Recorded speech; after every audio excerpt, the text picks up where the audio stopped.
is Eileen White Swan. Welcome to the mysterious domain. Now we have part 2 of the Pentacles Suit in my Tuatha de Danaan Tarot, Arthurian Legacy. And the Pentacles Suit primarily based on the 13th century poem Sir Gawain and the Green Knight. That's sort of the undercurrent. So the Ace of Pentacles is Sir Gawain's shield. And on the outside he has the pentagram, and on the inside he has the Virgin Mary. The pentagram is a protective symbol, and the Virgin Mary holding the Christ child is also a protective symbol. So he's kind of between both worlds. The fascinating thing about the Arthurian legends is that fact that it is between the pagan world and the Christian world. There's such an interesting interplay of the two within the same stories and the symbolism. So Sir Gawain is coming from the Christian court of King Arthur and moving into a deeply pagan realm. When, as you can go back to part 1, where I talk about the Green Knight coming into King Arthur's court, he has to go into the deep forest to the Green Chapel and take his hit in exchange for the hit he gave the Green Knight on New Year's night.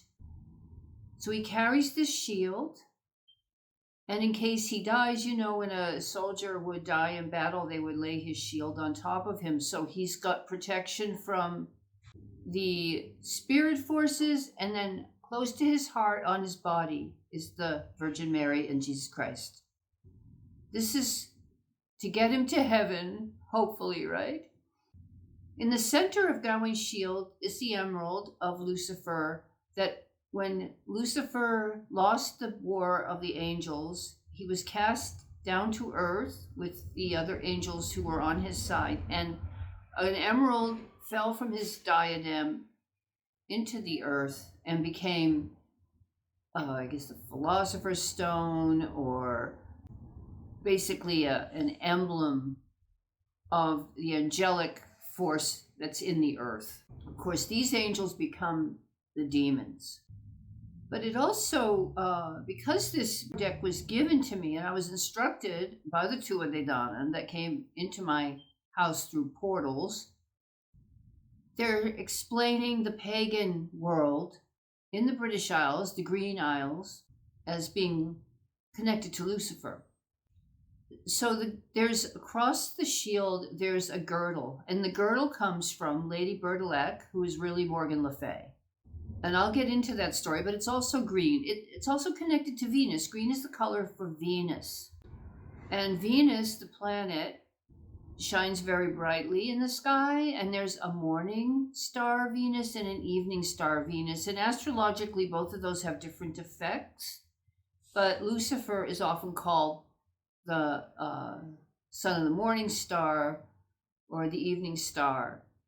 And there's also Lucifera, who's his sister, who is also connected to Venus. It's a feminization of the planet Venus, and Lucifer is a masculine version of the planet Venus.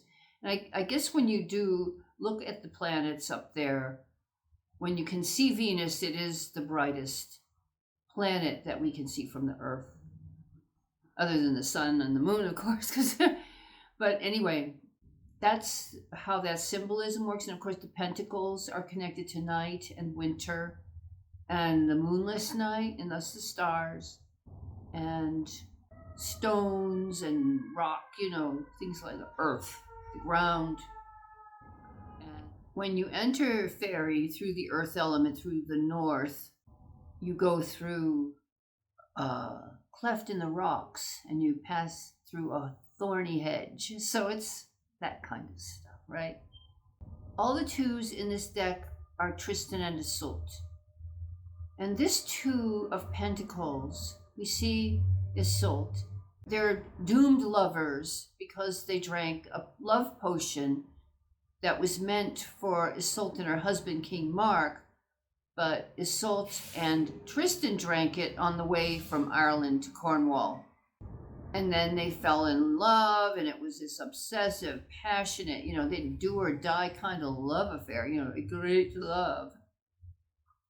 And as the potion begins to wear off, Iseult is presented with the decision: do I stay with my husband, the king, or do I run away with Tristan? And Tristan is in the forest and he's gone mad.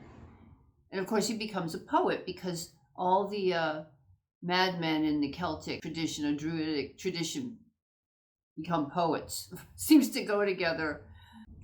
But the very last scene in their story is that Tristan is wounded with a poison arrow. And I'll back up a little bit.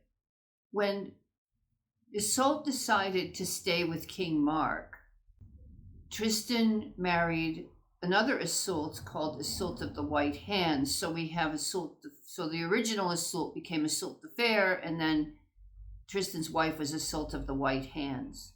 That was a more, you might call, a normal relationship rather than this high passion.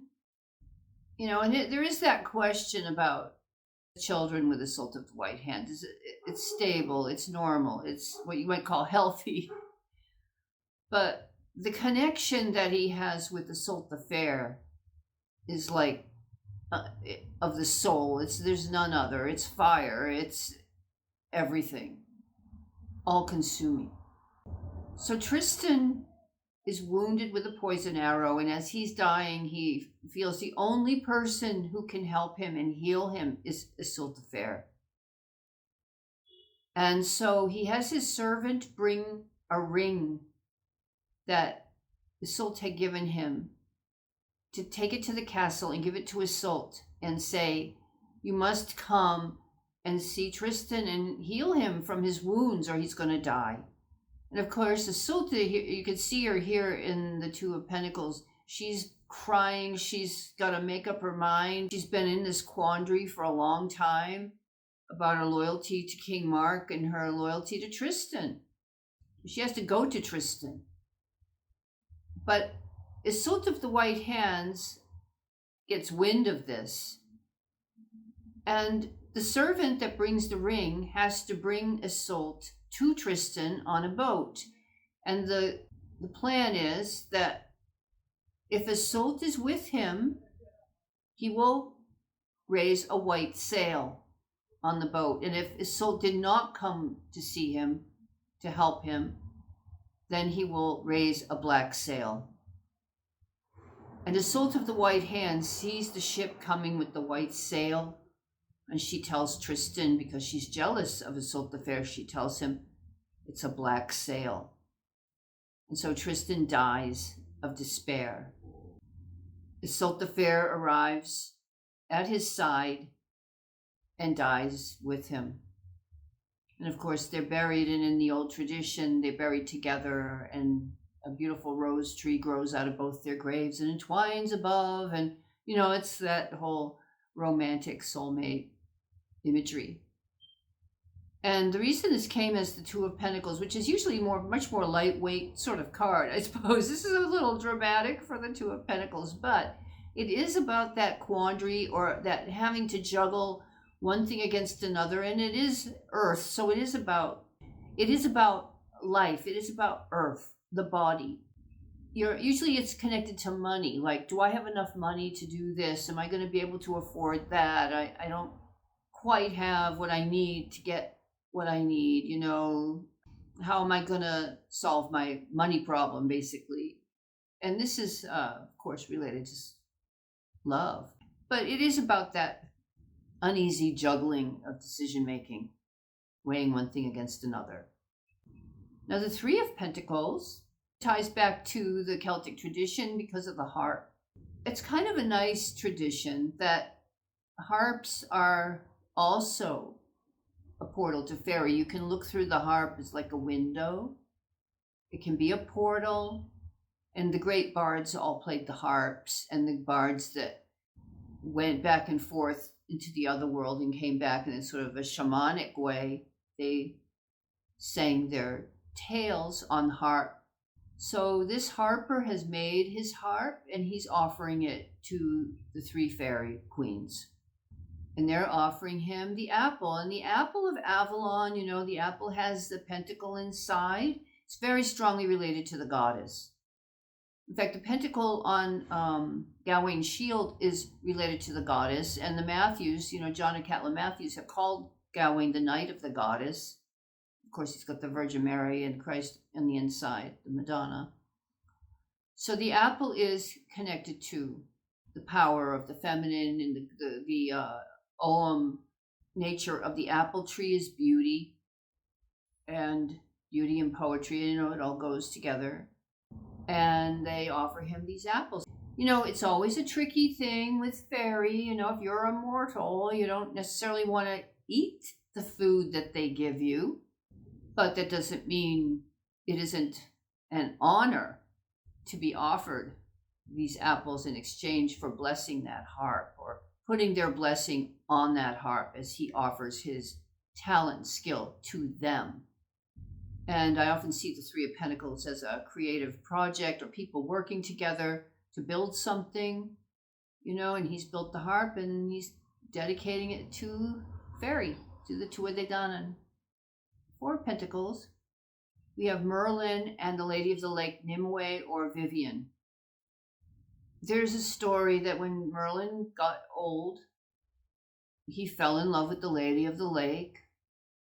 The French version is Vivian and the Celtic version is Nimue, or I guess it's a Welsh version. She was very young and beautiful, and he was so enamored of her that he taught her everything he knew about magic. And of course, she eagerly soaked this up. So we see her there hoarding all Merlin's teachings, holding tight to Merlin's teachings. And he's just on the ground teaching her about astrology, and she's just taking it all in. And people have asked me about the little herm in the background. Now, the herm, those are like marker stones. They're kind of all over Britain. And behind is also a barrow grave, because the Tuatha de Danaan are in the barrow grave, or they're in the underworld. They're in the, that's like a portal into Faery. But the herms, they're very mysterious. They're probably just marker stones or market stones.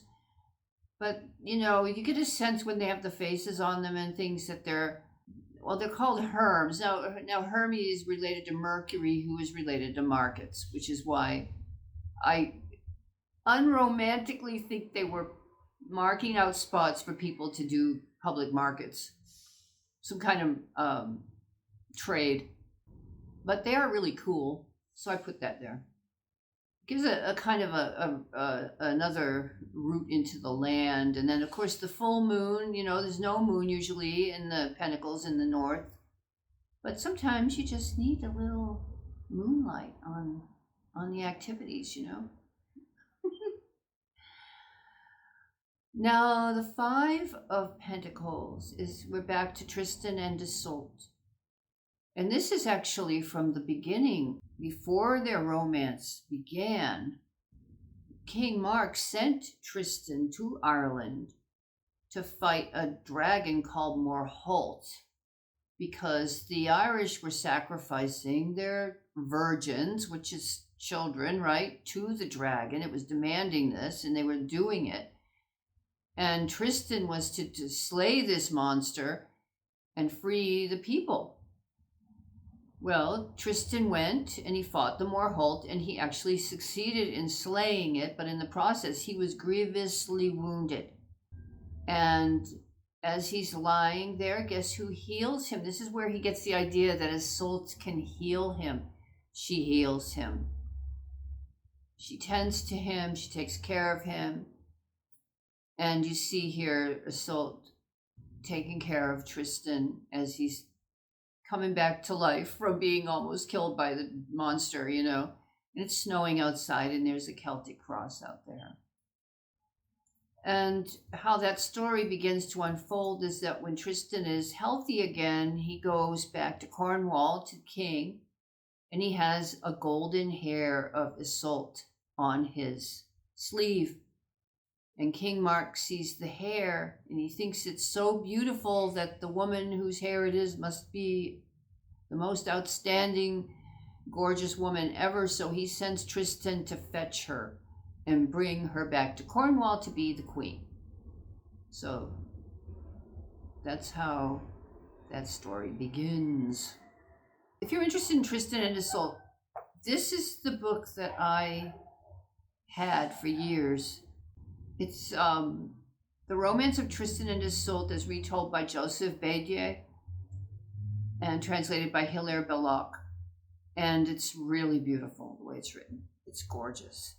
I suppose it's a vintage Penguin, I think.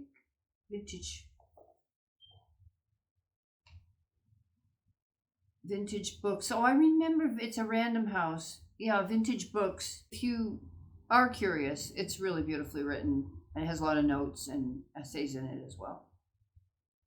So I hope you enjoyed that. I hope you got a lot out of it. Next time I'm doing the third part, which will go from the 6 to the 10. And after that, I'll be doing the major arcana, and I might do those one at a time. I'm going to figure some things out here. So thank you for watching. If you're here still, I really appreciate you, and I'm really happy you came back, and I really hope you want to see the deck. I mean, it's all on YouTube. You can see the whole thing one way or another on YouTube. But I do have a link at the end of this in the description if you want to buy one of the decks. And I'm really open to having conversations about it, so don't be afraid to leave comments and ask me things and let me know what you would like next, or how you would, other things you might like to know. Yeah. Okay. Love you all. Thank you. And have a fantastic day or night or wherever you are. Take care. Bye-bye.